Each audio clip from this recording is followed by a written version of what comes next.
ജിബ്രീൽ അലൈഹിസ്സലാത്തു വസ്സലാം വരവ് എപ്പോഴൊക്കെ ഉണ്ടാവുന്നോ അന്നൊക്കെ തങ്ങൾക്ക് ഉമ്മത്തിന്റെ കാര്യം പറയണ്ടാവും. ആയിഷുമ്മ പറയുന്നല്ലോ, ഒരു രാത്രി എന്റെ കൂടെ കടന്നതായിരുന്നു തങ്ങൾ, കാണുന്നില്ല പെട്ടെന്ന് പാതിരാത്രി. എവിടെ പോയതായിരിക്കുമെന്ന് വിചാരിച്ച് ഞാൻ ജന്നത്തുൽ ബഖീലെത്തിയപ്പോൾ അവിടുന്ന് നിസ്കരിക്കുന്നുണ്ട്. എന്താണ് ഈ സ്പെഷ്യൽ നിസ്കാരം, എന്തെങ്കിലും സ്പെഷ്യലായി ചൊല്ലാനുണ്ടോ എന്ന് ഞാനിങ്ങനെ കാതോർത്തു.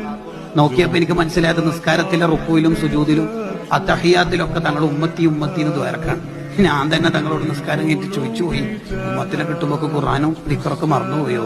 അതിന് തങ്ങൾ തന്ന മറുപടി, ആയിഷു, ഞാൻ ഈ ഭൂമിയിൽ ജീവിക്കണതും ഖബറിൽ പോയാൽ ദ്വാരക്കണതും മഹ്ശറിലെത്തിയാൽ ആഗ്രഹിക്കണതും എന്റെ ഉമ്മത്തിന്റെ രക്ഷയാണ്.